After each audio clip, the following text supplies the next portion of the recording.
Alright, welcome back to another drawing video.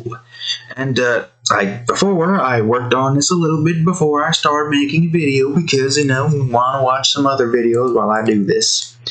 But, we're still doing stuff. Regardless, we're still drawing something. So what I've been drawing is the Spikeling, a demon from the Demon Realm's Crimson Jungle. And what this thing is a centipede-esque kind of insect demon that essentially has the ability to create webs, just like a spider, but, it's a centipede. I'm sure there are centipedes out there that do have, like, some web-slinging abilities or something. But, yes, that is what we're drawing for today. It's a Demon Realm demon, nothing too complicated. Shouldn't take too long to make either, because I might not have a whole lot of time to work on stuff this week. Who knows? I definitely don't have Saturday to be able to do stuff, so yes, good to want to get a good simple drawing. And besides most of the complex stuff, I want to wait until later into the year. Certain few drawings that I have in mind. I have most stuff kind of planned out already, but yes, this is a good start. So I didn't come into this with like any conversational game plans or anything like that. All I have in mind was to draw this thing and make a video of it. I mean, you don't have to have contents for an art video, except for freaking nose itches. That's good content right there, right? But, yeah. The, conversational topics, how was your day? Yes. Did we do that again? Do that bit again? Nah, it hasn't gotten old. That's playing with her toy. At the very least, there's something new, I guess. But, yeah.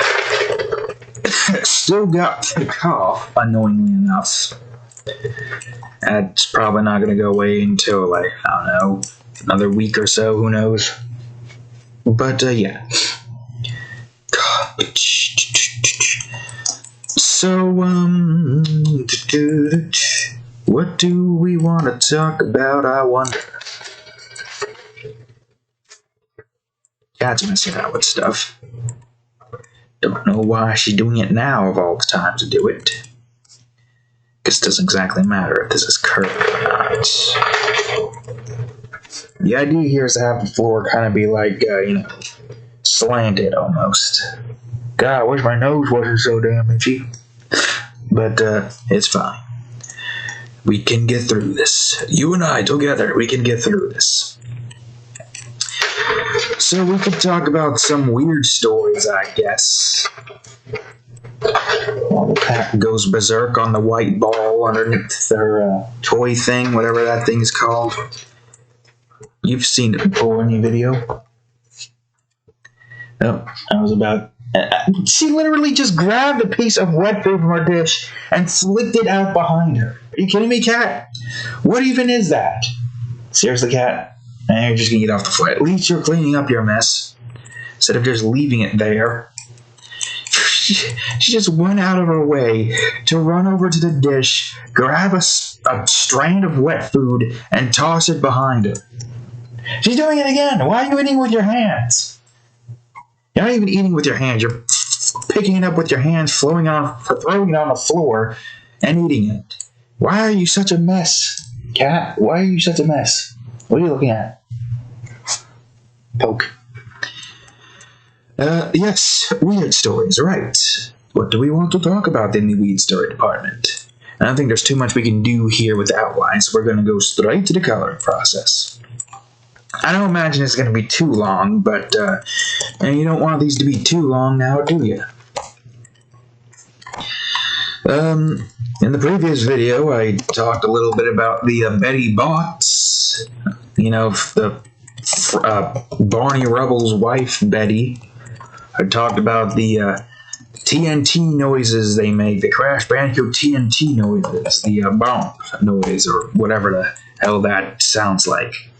Along with the red to yellow to green eyes that are like square, like a perfect pixel square, kind of like, I can actually get a good reference here, kind of like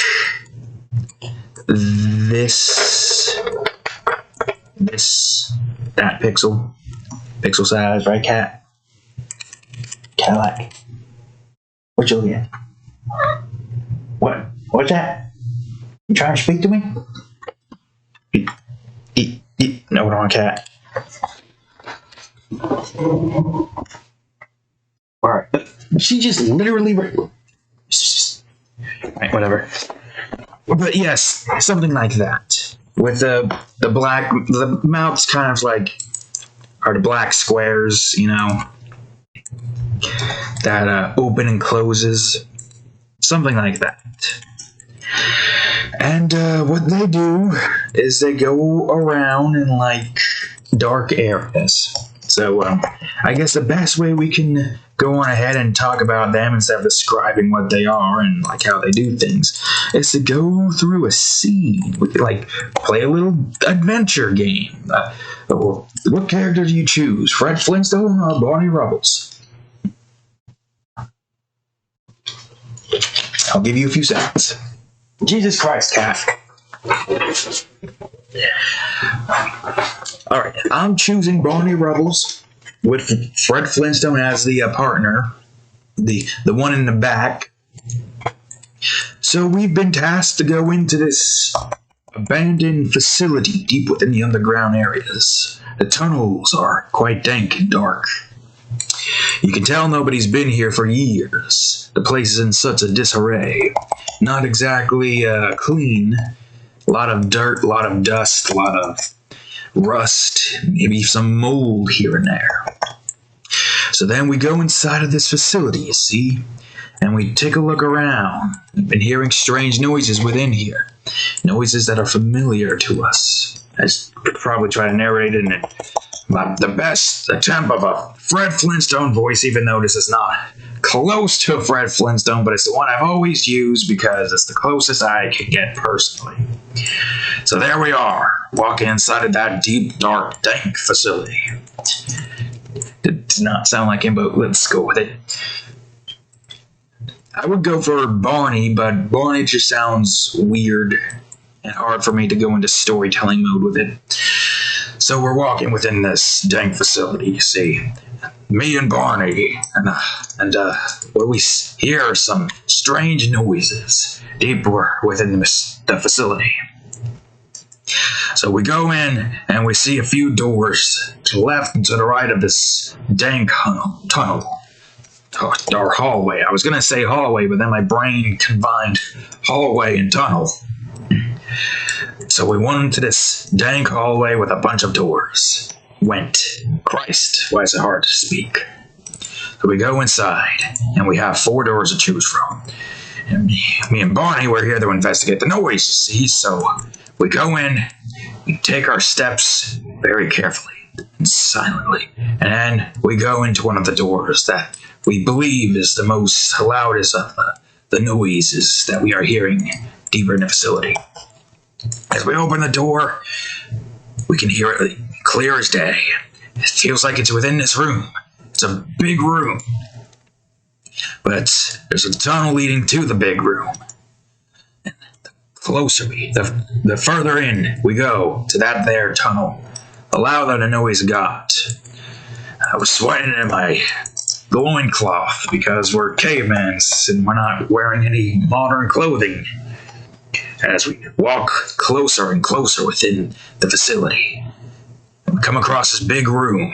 It's dark, very dark. We had to use our somehow modern flashlights because, I don't know, this is a weird world we're in, where we have modern flashlights, yet not modern clothing. So we shine a light in the facility and look around a little bit. We can still hear a noise as plain as day. and the noise kept getting louder and more abundant, as if there was like dozens of them. And we shined the light left to the right, just looking around the room, and we finally moved down the light, because the room we are in, there's the staircase right here, a little bit down, followed by a ladder going down here. So there was more to this room than just a flat surface. There was depth to this room. That's right, depth. We looked down and shined the flashlight down, and there they were, at least 100 of them. Betty bots as far as the eye can see down within the tunnel. As soon as we shined the flashlight on them, they looked at us with their beating red eyes. The TNT noise got louder and more aggressive as they all started clamoring towards the ladder. Thankfully, a ladder was collapsible, so all we had to do was knock the ladder down. It stopped a few of them, but they climbed on top of each other to get to us.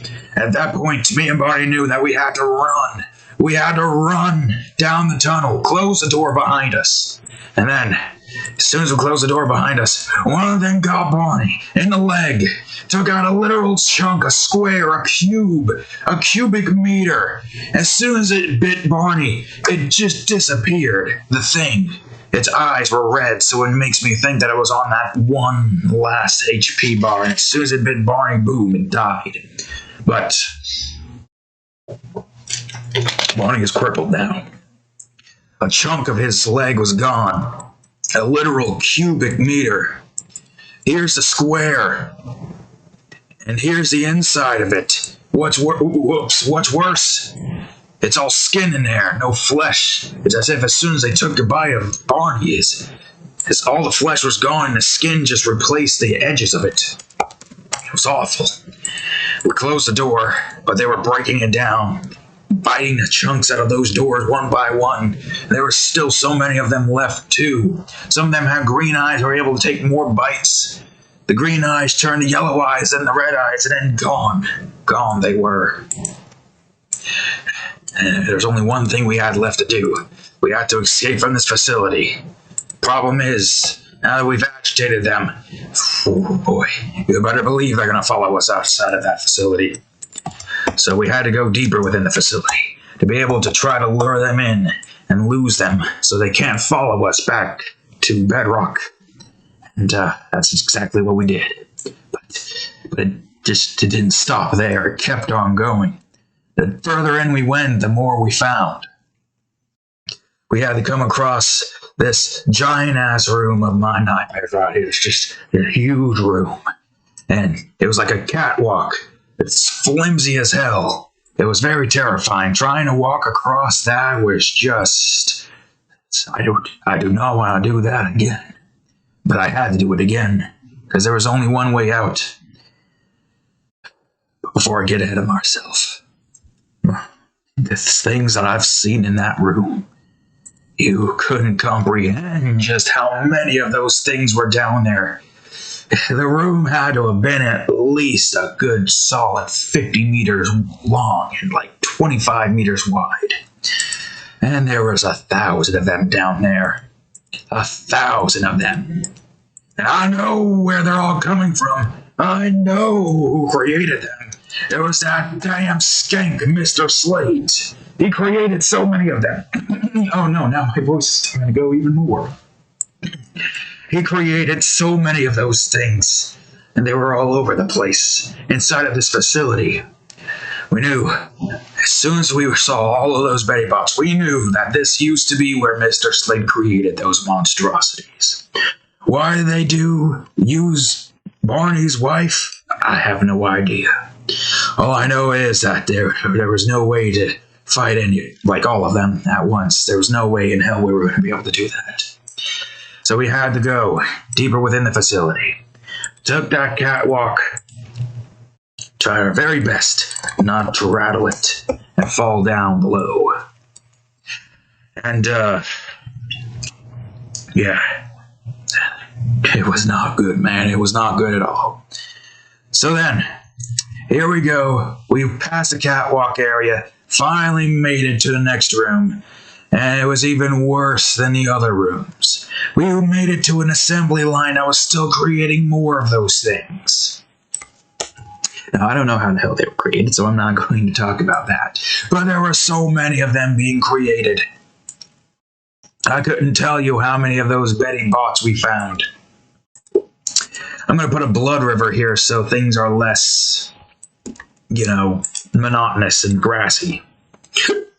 Oof. So, yeah. There was more of them. A whole lot more of them. And there was really no way out. The only way out was to go back where we came from, but we know for a fact that that area is now covered with a whole bunch of those things. I'm not even entirely too sure, what more we could do at that point. So we just kept going further in. We found more truths about these Betty bots. And then, well, what happens, I'm going to have to think about it because it's hard for me to try to come up with a story here, Barney. Well, not a story, this actually did happen. It's hard for me to piece it together. It was very traumatic for us. I don't know what else happened. Let me try to think, fellas. It's going to be a while for me to try to figure out what happened next. Oh yes, we came across the creation, the one that of which that we just do not want to come across, period. Yes, this Betty bot had green eyes, like bright green eyes, greener than the other green eyes. No wait, it was blue eyes, that's right, that was the stick.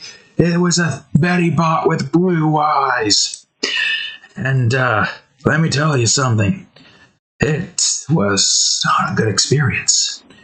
Every bite that thing took, its eyes didn't change. Usually their eyes change, and depending on how many bites they took, they disappear, but this one stayed. We tried our best to try to block all of its bites, but it destroyed everything we were holding, using as a shield. That's not where that's supposed to go, that is a cliff. So then it kept biting all of the stuff we were using as shields until the shield broke. I almost took one in the knee. That was not going to be a pleasant experience trying to walk with a cube-sized hole in my knee. So I smacked it with a baseball bat. Or not my baseball bat, the club, the caveman club. But it didn't do anything. Its head just flung back and then it lunged towards me like it was nothing. Barney got in the way, though. Oh, Barney got in the way and he took one from me. But I grabbed a hold of Barney and it kept taking huge chunks out of him. Funny how I said I was going to be using Barney, but now I'm Fred Flintstone and Barney is dying. Anyways, Barney kept on taking huge chunks from me. It grabbed him and just kept TNT noise, his head bobbing and weaving and just taking chunks of cubes out of Barney. Barney's pains, the screams he was making. Oh, God. Thankfully, I was able to pry Barney away from that thing, but half of his chest was gone. He was having a hard time breathing. It ate his lungs, man. It ate Barney's lungs. Oh, God. Oh, God, I could still hear his rasping. It was terrible, man. Oh. As soon as I pulled him away, we made a beeline back over to the catwalk. And as soon as we made it over there were so many of them, 100 of them, on the catwalk, biting away at it. And the blue-eyed one, it was coming behind us, man. It was just making its way as fast as it could towards our general positioning. It was terrible. I had to make the jump. There was a pipe that me and Barney could reach at the edge. I also got to put a freaking bush over here. I got to not forget about the bush. Oh, man. It was a terrible experience. What happened next? I grabbed onto the pipe just fine. Those things bit away the catwalk, made it slanted. And Barney still hasn't made the jump yet. Oh, God, Barney, no. So Barney tried to make the jump, but he couldn't make it. The pain in his lungs, it halted him. He was not able to make it. He couldn't make it. I tried to grab onto his arms, but the cubes just tore his arm right off. As soon as I grabbed his arm, I grabbed a hold of the cube, and there was very little integrity, and then just I could still hear the sound of his arms being ripped off. Oh God, Barney, why? As he fell down to his death, I was crying, Barney! And then he fell to all the thousands of Betty Bots down there that were just surrounding him. Cubes of chunks of meat were being taken off of Barney, and oh my God. The screams went on for about a few minutes, and then silence. And then there was nothing left of him. They ate him all. I couldn't save Barney. It should have been me, man. It should have been me. Ah, Barney. Why? God damn it. Fuck you, Mr. Slate. Fuck you. It was at that point I swore on Barney's life that I would get revenge. I would get revenge for what Mr. Slate created. He's the sole reason why Barney is dead. As soon as I was able to manage to get out, I found this vent leading up to the surface. Those things, I could still hear them.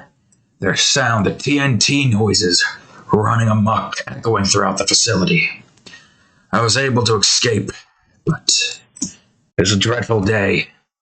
And as soon as I walked out to the surface, the noise got louder and louder. I looked over the edge and I saw bedrock. It was being torn to shreds by all of those things outside. They managed to escape the facility. We just let a whole bunch of those things out and into the bedrock city. Everyone was dying. And Mr. Slate, he just took his blimp and got the hell out of there. He left everyone for dead. That coward. It was awful. At that point, it was a fight for survival. I don't know how I managed to survive for as long as I have, but I have. But Barney, he didn't deserve what happened to him. He didn't deserve any of that at all. So yeah, that's my story. That's the evasion of the Betty Bots. I am currently sitting within an abandoned building, telling you my stories. They're surrounding me. I fear I only have minutes left. I am behind several bulk doors, but even that's not enough. I fear that there are several of those blue-eyed Betty Bots out there, chipping away at the doors, maybe even the walls. I am surrounded by them, and there's no way out. As soon as I hear one of them come in, though, I'm not going to give them the satisfaction of making me suffer.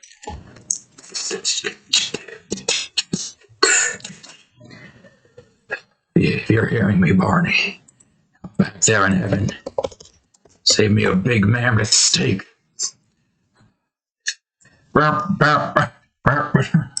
Oh God, they're coming. I'm coming, Barney. I'm coming. Ah! Ah! And there's Fred dead on the floor. The TNT noise got louder and louder as they started breaking down the doors. They broke down the doors. Oh God, they're swarming Fred's dead corpse. They're eating every single bit of him. But there's no more pain. Fred, he's free of pain. Although I can't imagine shooting yourself in the head is less painful. Oh, or not. Well, it's definitely got to be less painful than getting chunks of of flesh being eaten out in cubic form that's turning into squares, skin squares inside. I might draw the drawing of that one day and you'll see what I mean. But for now, Fred is dead again. We got the bad ending, folks. I'm sorry. I keep steering us over to the bad endings for some reason. It's just how it is. A lot of these stories end with the Flintstone crew being in some form of pain and peril. There's nothing I can do. That's just how it is. I suck at these games, You don't understand the options that you have at first. Maybe the second time around we do better, but, I got Barney killed. The narrative came from Fred Flintstone, so, it makes sense that Barney was the one to get murderized immediately. Barney was probably like, oh God, Fred! Oh, God, it hurts, Fred! Just shoot me, Fred!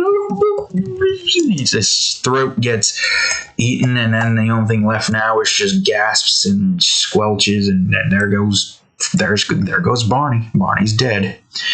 He got devoured by a bunch of Betty Bots. It's a painful way to go. All you hear is just these loud TNT noises. You think it would start to get less, loud, but it just keeps getting louder. The more they eat of you, it's like the pain and the adrenaline makes it echo or something. I don't know. But that's the end of that story. 20 minutes in, and we managed to kill Barney and Fred again. Christ. I don't know. Maybe, could we take a different route? What did you guys do to screw up so badly? I'm blaming you for this death. We could have taken a different path, but no, we had to go down that door where all the TNT noises are. That's right, I'm blaming you for this. I'm blaming you for this failure, not me. I'm just a storyteller. I'm just trying to tell y'all the paths you just somehow collectively took. You in the void. That's right, you very little viewers who are viewing this story here. You in the void. You over there in the voids. I can hear you all, The silence. You think I don't hear you, but I can hear y'all. As I say to my very small view and probably no views, I don't even know if the view is being counted. I think that just might be my view, looking at the damn thing, grabbing the thing, getting the stories here now are being told to literally empty void. That's right, I see all of you empty voids out there looking at me, judging me, as I kill Fred and Barney yet again. Oh, but don't worry. I'm sure we'll be able to fill in that void at some point now, won't we? For now, though, I'm wondering what path we could have taken to allow for us to not die in that story. But yes, as you have just seen in the story, those are what the Betty Bots are. Literally just a bunch of Bettys in, robot-esque form, a hive mind, looking to bite chunks out of everything and eat everything, even if it costs them their lives. That's the one thing you got to take into consideration here. They will kill themselves just to eat you. I mean, it's just like Mr. Meeseeks to an extent. They don't want to live. They need to perform their goals and then die. The blue ones, on the other hand, are different. They can't die through normal means. But I wonder what that means for the entirety of Bedrock City. Because it's quite clear that a whole horde of them, even without the blue eyes, is enough to decimate a population. Quick question here, folks. How many Betty Bots would it take to destroy an entire city? Now, this cube that they take off is not that big. If anything, I'd say it's probably like, I don't know, more than an inch at least. About like this big, somewhere around that line, a cubic size like this. So think of it like that, and going the same height as this. It's like, here's a cube, and now, zoop. Well, you probably didn't You get what I mean. It literally looks like one of these cubes with the lines added in. That's what I'm trying to convey here. So how many would it take to kill an entire city? Buildings and all, you may ask. Probably millions, really. They would mostly go for the people first, obviously. And if they can't get to the people, they'll destroy the things that are preventing them from getting to the people. Millions does sound about right now, doesn't it? Because when you think about it, that's a large city. Bedrock City is pretty large. And you also got to take into consideration what color are their eyes. Red eyes, as soon as they take one bite, they disappear. Yellow eyes, it's 2 bites to disappear. Changes from yellow to red. Green eyes, 3 bites to disappear. First bite, change to yellow. Second bite, change to red. Third bite, gone. Also, how would that feel? What would that sensation be, losing a cubic, or not cubic, a cube size of your flesh, and it doesn't even have any flesh there. It just looks like skin taking up the edges of those cubes. Because that's literally all it is. It's a painful way to go, at the very least. You got a chunk of your body missing because of these things that just decided to bite it off. So be careful out there, folks. Those Betty Bops will be hiding within abandoned facilities. Mr. Slate created these things. These monstrous things. Monstrousness. Swansoness. Monstrousness. I don't know where I'm going with this bit. There is no bit to be made. This is a terrible bit. But, yes. That's the story. Can I think of any more? I probably cannot. Oh, no, I can. I can at least explain to you a very funny, mechanic in the Fred and Barney universe that I made up. It's a strange mechanic, but it's pretty hilarious if you think Fred Flintstone dying is hilarious. Or Barney, or any Flintstone character, really.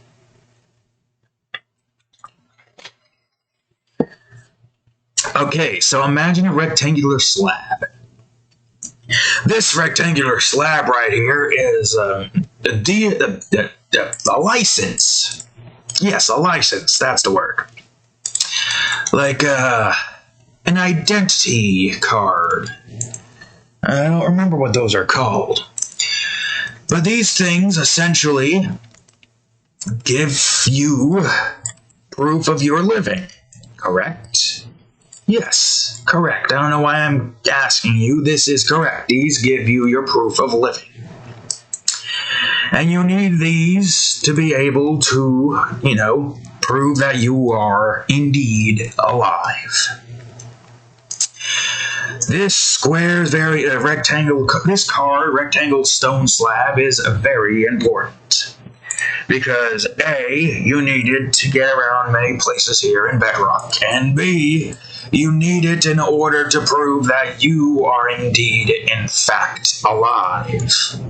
Without it, well, let's take a look, an example, shall we, of what happens when this card is destroyed. Here we see a scene with Mr. Slate holding one of his employees, that's the word I'm looking for, employees' cards. They fucked up so badly, and Mr. Slate is incredibly pissed. The man begs for his life. Oh, please, Mr. Slate, please. I didn't mean to knock over all those minerals and break all the gold. It was an accident, man. And Mr. Slate just looks at him with the death stare. The Luigi death stare. As he pulls out his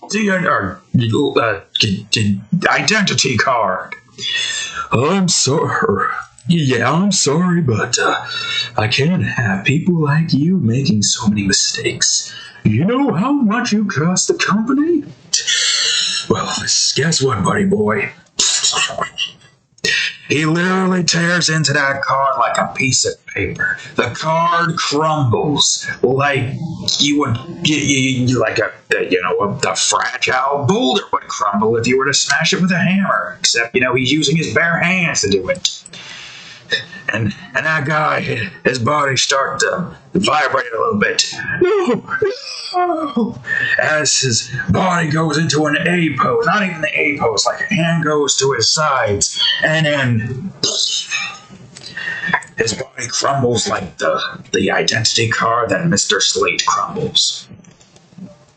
That is what happens. I don't know why I'm trying to look for like anything that we're in the shadow and lighting process. That's what happens when you fuck up. When somebody tears apart your card. Anyone can do this, really. Not just Mr. Slate. Anybody can. I know it's a terrible system. Somebody could just steal your card and tear it apart, and then you just disintegrate into this stone. Red-looking stone. You don't even turn into flesh. You literally turn into stone and then fall apart and crumble, and you're dead. You're just dead. That's just why you gotta keep this card very close to you. Alright? Do not lose this card. Do not let anybody have it. If your company requires this card, don't. I repeat, don't let them take it. Find a different place to work. I know the money might be good, but the chance of them crumbling you up because you made many mistakes, or even just one mistake, it's not worth it. It's not worth dying over. Find a different job. Please, I beg of you. It's not worth it. Especially when you're working with Mr. Slate. So many people died and crumbled up. And that ends the story of that particular little mechanic in that universe. Yes, that's right, folks. The card, that of which determines your way of living, you being alive. If that card gets crumbled or ripped apart, you too will crumble and die, turn into stone. And then that's it. That's game over. Notice how Fred Flintstone or Barney Rubbles didn't die, just some random guy died. We're making progress here, folks. Although, granted, I'm sure Fred Flintstone does eventually die within this playthrough. We're not looking further into it. We're gonna leave that playthrough there, Why continue when we get the good ending? The ending where Fred explains this card and you're like, all right, game over. I don't need to continue. We do our job. We live. We don't die. Yes. You're 20 minutes into the game, you decide, nope, this is it. I'm going to end it here so that we end on a good end, because I know how this is going to go. They've explained the mechanic to me. We know that there's going to be multiple endings of Fred dying, and this is the good ending where he explains what happens and does his own thing, and some random guy dies, and everyone lives happily ever after. The end. We don't have to continue this game. Oh, but if we will, young child. We will continue this game. What? No, Fred. We were already on a good ending. Don't do this to us, Fred. Please, for the love of all that is holy, let us live for once in our miserable lives. Just let us live. I don't know why I'm putting rocks here. You can barely see them, Fred. You can barely see them. I know this doesn't sound like Barney, but this is the best that I can do. The best that I can do to fall in love. Our Larry does as he pleases. Yeah, look at all those rocks to the side. But yes, we're continuing the story just a little bit. We're not going to continue the story because I don't have a story to I don't even know what the hell I'm trying to lead on, that there is an actual story. No, this was the entire purpose of this entire little mini story, was to tell you the mechanic. There's also a very, I say funny, but you know my definition of funny at this point, right? But there is a mechanic in play that that makes it so that essentially the Flintstone characters are technically immortal, except for one little thing. Let's just go right on and say it. Their balls, Barney. Their balls are their weak point. They can't die, they don't age, they have nothing in terms of, vital points, quote unquote. The only vital points, Barney, are our balls. And if our balls sustain enough damage, our bodies will crack. We will be unable to move. And then the crack goes up throughout our entire bodies, and then we crumble like stone. That's 2 ways to kill a Flintstones character. The identity card, you rip it up, or do enough damage to their nuts in order for them to crumble up that way. Yes, I know, it's very morbid. But that's a funny point, because of a certain story. I don't remember how that story went. The cat's closing her eyes and looking at me while looking so that contempt. Now she's opening her eyes because I'm moving my hand around. But yes, there was a little story made at some point. Oops, I need to go to this. There was a little story made at some point to, essentially lead up to the point where we see them getting their, balls hammered by the big guys. Christ. And, it starts like this. In this alternate universe, okay, the rock is fine there. We don't need to, I'm talking about the work path. I accidentally made a new work path, even though it doesn't matter because the shadow's already put into place. I'm just putting some rocks here to add more to it than just, grass and stuff. Same with the blood river there. So, Barney and Fred are a couple in this universe, and Mr. Slate is hard, soft core, like on the low down. He runs the place, but he's also a closeted homophobe. Well, not closeted. He's a closeted the homosexual who, in the public, is a vast homophobe who is trying to, what is essentially what I would like to imagine most homophobic people do, is produce their homophobic insecurities as a means of to kind of, to put off anyone from thinking that they are gay or, bisexual. Bisexual might make the most sense because, I still imagine they're attractive to women. Or maybe they aren't. Or maybe they're also sexist.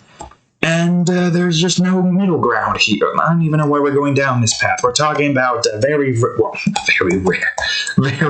my ass. There's probably a whole bunch of old people out there who are, who are homophobic, sexist, but is a closeted homosexual. I know, people. I know you don't want women to think that you are gay, because then you think that you might not have a chance. But let me tell you, folks, it's probably your personality. More likely than not. Be open with yourself. The world doesn't give a damn anymore. I know Doug Dimmadome don't give a damn anymore because Doug Dimmadome over here is trying to get turned around. I don't want to go with that story yet because I'm going to save that for when I draw. Survival on Dimmadome Island. Doug Dimmadome with a revolver in one hand and a Duke Nukem body with a Doug Dimmadome head with a revolver down facing on Tim Turner's body. There's a whole story for that. A whole game for that. But I will not talk about it just yet. For now, we're talking about the Flintstone stuff. When am I going to talk about that? I don't know. Next limitation period, maybe? The fan art drawings for this limitation period have already been predetermined. One of which I think I can give a little. Well, I'm going to say this, but nobody's going to watch this far in now, are they? But we're going to have a continuation of the My Hero Academia story I'm making with Luna, involving a few of the Pussycat Girls, you know, the ragdoll, the one who has been given such an injustice. Ooh, I'm going to myrtleize. Oh, I'm not going to spoil it, but you're going to like this second drawing that I have planned after the one with the Pussycat Girls and Luna, excluding big, muscular, tall, handsome Catman, Tiger Man. Because, obviously, we're only into the girls, and obviously this is mostly for Ragdoll because he is such adorbs. Oh wait, no. We need to make the fog first. How could I forget about the fog layer? The foghorn leghorn. I'm not going to even try to replicate his voice. But I can replicate his, demeanor. I'll say I could replicate his demeanor. Not going to replicate his voice, though. I'll say, not a pink fog, but I'll test it. Yeah, no, too light. Okay, right. So, the next drawing that I have in mind, that of which you guys won't see me do a video of, because, like I said before, mature drawings are not for YouTube. It's for my own. YouTube does not want mature content. Even though we're talking about Fred Flintstone and Barney Rubbles getting kicked in the ball, or clubbed in the balls, I should say. The big men are using clubs. There's also a very funny, little back and forth between Barney and Fred and the two big guys as they're, getting ready to execute them, because that is technically considered execution. As, they bust their balls until they crack and turn into stone, rubble, the same way as you get your identity card broken. But I won't talk about it now. I'll save that for another point. Jesus Christ? Yes, when Jesus Christ is reborn. No, that's not going to happen. The story's never going to be told then. Or will it? Yeah, could you imagine? If the whole, if the whole souls, being reborn into, I could talk about this because we still got a decent amount of stuff to get done with here. I have another theory outside of whatever we create becomes real in a different universe. Our souls, they wander the world instead of going to a heaven or a hell in search of a child who will be born soon. And what this essentially is a rebirth. That's how I imagine rebirth is. I also imagine that we retain all of the memories of our past lives. Think of it like our souls are actually these living beings. We as a people aren't the living things. Our souls are the living things. But as we die out, we remember all of the memories we have from our past lives, and we can choose to either, live our lives out as, the soul, a ghost, a spirit, or we can be reborn inside of another person, a human, a baby. We get reborn. We could choose to be reborn as an animal or an insect. It's essentially just like the game of life. And that's what I'd like to imagine. It'd be interesting. The world is full of mysteries. There's no way to know for 100% for a fact which theory is true. And that's fine. I don't need to rush to know the answer. We'll all die soon enough anyways, Barney. We always die. There's no story where we come out alive, and even if we do come out alive, it's usually met with some bad ending where we're in a very bad position or something. But yes, That's what I imagine like rebirth is, kind of, so to speak. Where we are brought back to life on our own volition.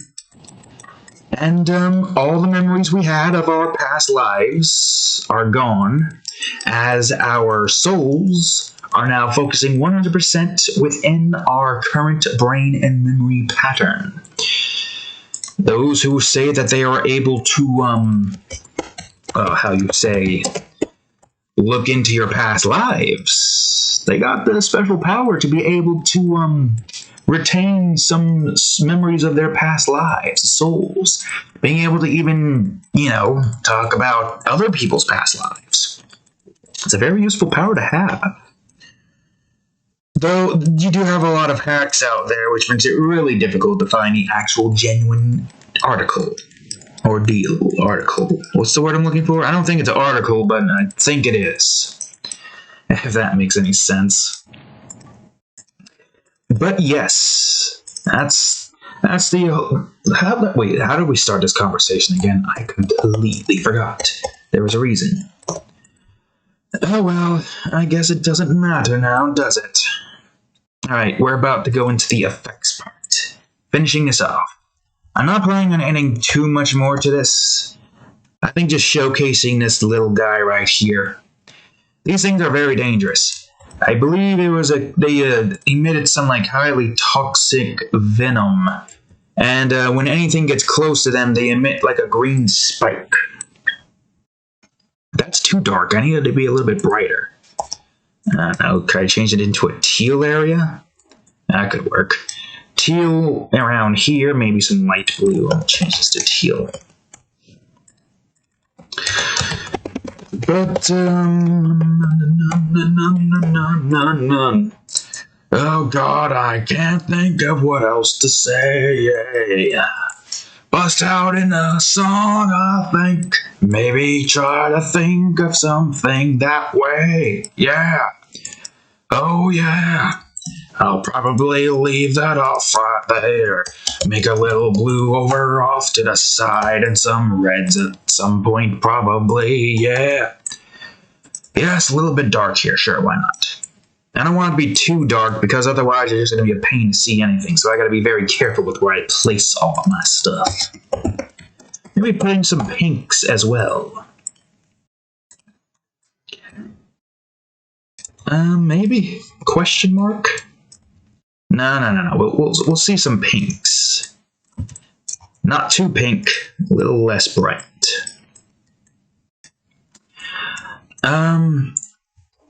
Crap, it's doing that thing again. Uh-oh. It's fine, it's just gonna do its thing. Alright, good, we're fine, everything is fine. Okay, a little bit here, some brightness there, right. I would like to be able to draw some stuff from the Weird Factory, but we got so much stuff already planned for this limitation period in the fan art department that it's going to be a while before we can actually get to it. To any of it. Oops, light orange.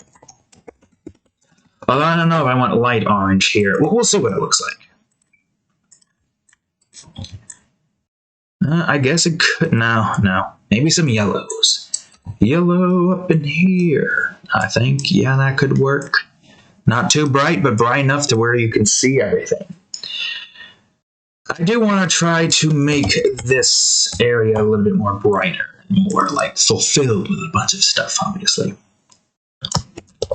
Maybe a brown area somewhere towards the bottom. Oh, Fuffenheimen. Dolphinheimen. That's right, Dolphinheimen. It's a funny word that my brain came up with for some reason, but essentially it's Dolphinheimen. There's a group of these Viking-looking, tall guys. You know those Viking fish from SpongeBob? That's why I imagine they look like when they, do the thing. They're just like, Dolphinheimen, Dolphinheimen. That's how they greet and talk. They just keep saying Dolphinheimen. Oops, too bright. Dark. Too dark. Dork. Two dorks! 3 dorks, actually. 3 dorks, said boys. Alright, there we go. That's good. But not too bright. But yes, there's a little taste of the Dolphinheimen. Will I talk more about the Dolphinheimen at some point? I probably will, but for now, I think we are finished. I don't think there's anything more that I really need to add. I don't believe so anyways. If I'm going to add anything more to this area, it has to be like in the redraw of the region. Which I gotta say I'm looking forward to, but it's going to take a while to complete it. I am liking the way these Demon Realm drawings are coming along, though. They look a hell of a lot better than they did in the past. Although, well, yeah, I guess something in the Lavender Desert is going to be a little bit difficult for me to try to do something with, because, like, you know, the Crimson Jungle got trees, bushes, and rocks and stuff like that. Those are pretty easy to make. Nothing too hectic.